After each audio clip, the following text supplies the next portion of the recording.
علیکم ورحمۃ اللہ وبرکاتہ۔ الحمد للہ رب العالمین والعاقبۃ للمتقین والصلاة والسلام علی سید المرسلین وعلی آلہ وصحبہ اجمعین۔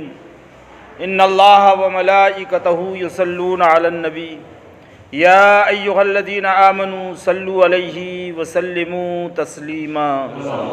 اللہم صل علی سیدنا مولانا محمد وعلی آل سیدنا محمد بارک وسلم صلاۃ و سلام علیک یا رسول اللہ صلی اللہ علیہ وسلم۔ بسم اللہ الرحمن الرحیم۔ ووصى بها إبراهيم بنيه ويعقوب يا بني إن الله اصطفى لكم الدين فلا تموتن إلا وأنتم مسلمون۔ اور اسی دین کی وصیت کی ابراہیم نے اپنے بیٹوں کو اور یعقوب نے کہ اے میرے بیٹوں، بے شک اللہ نے یہ دین تمہارے لیے چن لیا تو نہ مرنا مگر مسلمان۔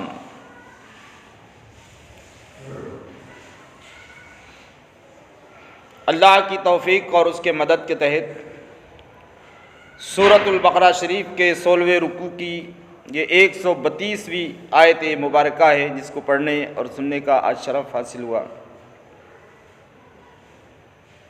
اللہ رب العزت اپنے پیارے حضرت ابراہیم علیہ السلام کا تذکرہ فرما رہا ہے۔ ایک اور بات اور واقعہ جو سیدنا ابراہیم علیہ السلام کے زندگی میں گزرا، اس کو اللہ رب العزت بیان فرما رہا ہے۔ یہ کیسے اچھے لوگ ہیں کہ خانگی زندگی میں جو بات ان کے گھروں میں ہوتی ہے،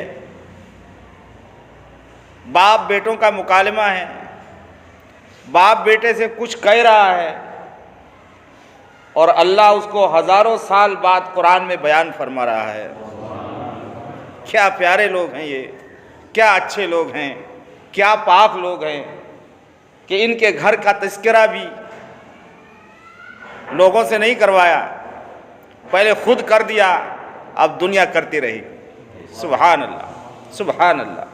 اللہ جس کو اپنا محبوب بنا لیتا ہے، اس کے خانگی زندگی کے معاملات بھی اتنے برکت والے ہو جاتے ہیں کہ آئی دنیا تک لوگ اس کو یاد کرتے ہیں، کیونکہ اللہ نے یاد فرمایا ہے۔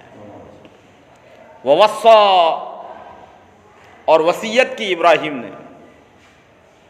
وصیت کہتے ہیں کسی نیک چیز کا حکم دینا، ابھارنا، تاکید کرنا۔ ووصى بها ابراہیم بنیہ، اور وصیت کی ابراہیم نے اپنے بیٹوں کو۔ ابن کی جمع جو ہے پلورل وہ بنی ہے، ابن اس کا سنگولر ہے اور بنی اس کا پلورل ہے۔ ووصى بها ابراہیم بنیہ، اور وصیت کی ابراہیم نے اپنے بیٹوں کو، وہ یعقوب، اور یعقوب نے بھی۔ دونوں کا زمانہ الگ ہے، مطلب یہ ہے کہ ان دونوں نے اپنے اپنے وقتوں میں اپنے بیٹوں کو یہ وصیت کی۔ بات تو ان کے گھر کی تھی، وصیت کر دی، معاملہ ختم ہو گیا، لیکن ان کی اس بات چیت اور اس کی وصیت کو اللہ رب العزت نے قرآن عظیم نے جگہ دی۔ کیا وصیت کی؟ یا بنیا، اے میرے پیارے بچوں، اے میرے بیٹوں، ان اللہ اصطفیٰ لکم الدین، بے شک اللہ نے چن لیا ہے تمہارے لیے اسی دین کو۔ کس دین کو؟ جو دین میں لایا ہوں، جو دین لے کر آدم آئے ہیں۔ اگرچہ اس دین اسلام کا نام الگ الگ پیغمبروں کے زمانے میں کچھ ان کے نام سے، دین عیسوی، موسوی ہے نا، دین ابراہیم، ملت ابراہیم، دین نوح، یہ رہا ہے، لیکن ان ساروں کا، اس سارے دین کا خلاصہ اسلام ہی ہے۔ مطلب یہ ہے کہ اے میرے پیارے بچوں، اللہ تعالیٰ نے تمہارے لیے دین اسلام کو چن لیا ہے۔ دنیا میں ایسا ہوگا کہ بہت سے لوگ آئیں گے اسلام کو دین، جیسے حکومت نوٹ چھاپتی ہے تو نقل کرنے والے، دھوکہ دینے والے نقلی نوٹ چھاپ لیتے ہیں نا، ویسے ہی بالکل۔ تو اصلی اور نقلی کی پہچان تو انسان کو ہونا چاہیے کہ اصلی کون ہے اور نقلی کون ہے، اصلی سونا کیا ہے اور نقلی سونا کیا ہے، اصلی چاندی نقلی چاندی، اصلی گھی نقلی گھی۔ تو انسان دنیا کے معاملے میں تو یہ شعور رکھتا ہے کہ وہ اصلی اور نقلی کی پہچان رکھتا ہے۔ اگر یہ پہچان نہ ہو تو دنیا میں جگہ جگہ وہ دھوکہ کھائیں۔ حضرت ابراہیم علیہ السلام جو وصیت فرما رہے ہیں کہ اے میرے پیارے بیٹو، اللہ نے تمہارے لیے دین اسلام کو پسند کر لیا ہے۔ ایسا بھی ہو سکتا ہے کہ اس دین کو دیکھ کر لوگ اپنا اپنا نیا دین، جعلی دین بھی بنا لے، نقلی۔ تو تم اس نقلی چیزوں کے اس میں مت آنا، تم یہ دیکھنا کہ نوح کا کیا دین تھا، آدم کی کیا تعلیم تھی، میری کیا تعلیم ہے، تم اس کو دیکھنا، یہ اسلام ہے۔ اگر اس کے جیسا کوئی اور نیا دین، جعلی دین کوئی لا لیں تو تم اسے نہیں ماننا۔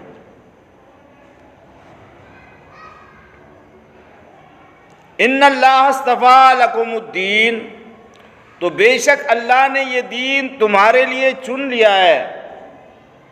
اب جو بات تاکید آ رہی ہے وہ بڑی غضب کی ہے۔ انبیاء اکرام علیہ السلام کے نزدیک سب سے قیمتی چیز کیا ہے؟ وہ ہے دین اور ایمان اور عقیدہ، عقیدہ توحید۔ تو تاکیداً فرمایا فلا تموتن الا وانتم مسلمون، پیارے بیٹو مرنا تو سب کو ہے، مگر جب تم مرنا تو مسلمان رہ کر ہی مرنا۔ اللہ اکبر کبیرہ۔ کیا یہ گمراہ ہونے والے تھے؟ اگر یہ تاکید حضرت ابراہیم علیہ السلام نے اسماعیل و اسحاق کو کی ہے وصیت، یا حضرت یعقوب نے اپنے بیٹوں کو کیے 12، تو کیا ان کے گمراہی کا اندیشہ تھا؟ نہیں، کوئی گمراہی کا اندیشہ نہیں۔ لیکن عقیدہ توحید کی عظمت بتانے کے لیے، دین اسلام کی سچائی اور حقانیت، اور پھر دنیا اور آخرت میں اس کی کیا اہمیت ہے، یعنی اگر ایمان کے علاوہ کسی اور بات پر موت ہو گئی نعوذ باللہ تو بہت برا ہے، بہت برا ہے۔ پھر یہ فرمایا فلا تموتن الا وانتم مسلمون، تو نہ مرنا مگر مسلمان۔ اس کا مطلب یہ نہیں ہے کہ ساری زندگی کیسی بھی گزارنا اور صرف مسلمان ہو کر مرنا، یہ نہیں ہے، بلکہ یہ ہے کہ ہر لحظہ، ہر آن، ہر گھڑی، ہر لمحہ اگر کوئی سوچ، کوئی فکر تمہیں لاحق ہو تو اپنے ایمان اور عقیدے کے لائق ہو۔ اس زندگی میں 60-70 سالہ زندگی میں، 40-50 سالہ زندگی میں، 25-30 سالہ زندگی میں تمہارے اوپر کوئی ایسا لمحہ نہ آئے جس میں تم دین اسلام کی طرف سے غافل ہو جاؤ اور پھر وہی لمحہ تمہارے لیے موت کا لمحہ ہو، تاکہ تم غفلت کی موت مارے جاؤ۔ معلوم تھا ان کو کہ گمراہ نہیں ہونے ہیں، میرے بیٹے گمراہ نہیں ہونے ہیں، مگر اس کا مطلب یہ فلا تموتن الا وانتم مسلمون، مرنا تو مسلمان ہی ہو کر۔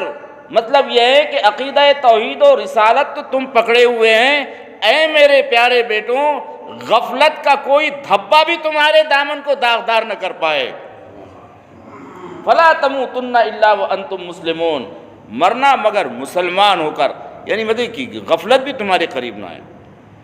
یہ بات کر دی تھی ان لوگوں نے۔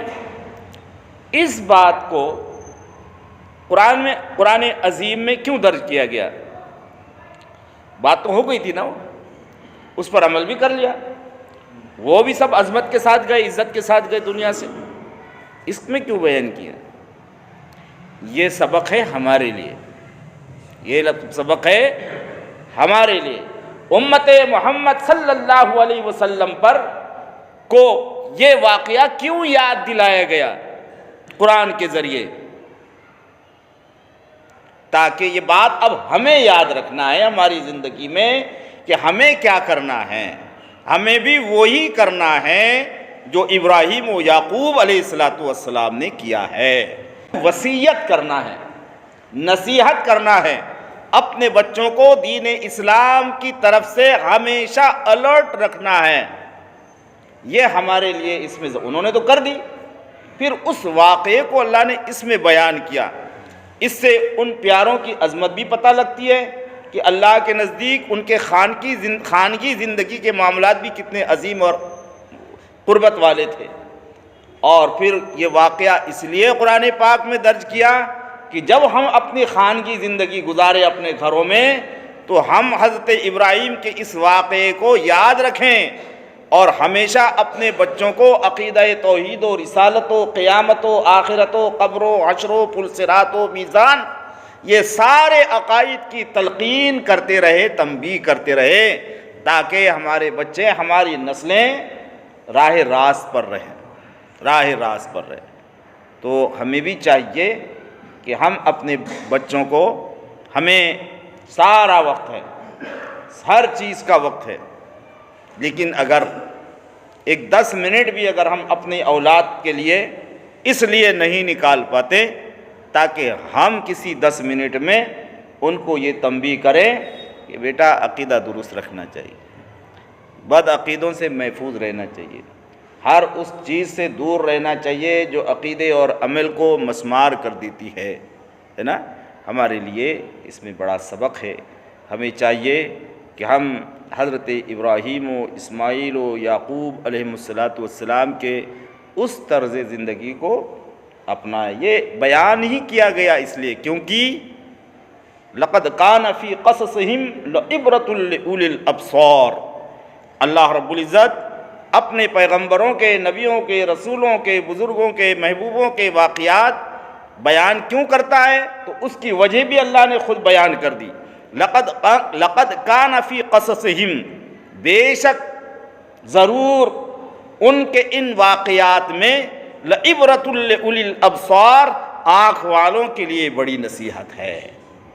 اب جو آنکھ والا ہوگا وہ اس واقعے کو سن کر نصیحت قبول کرے گا، جو آنکھ کا اندھا ہوگا وہ اس سے منہ موڑ لے گا۔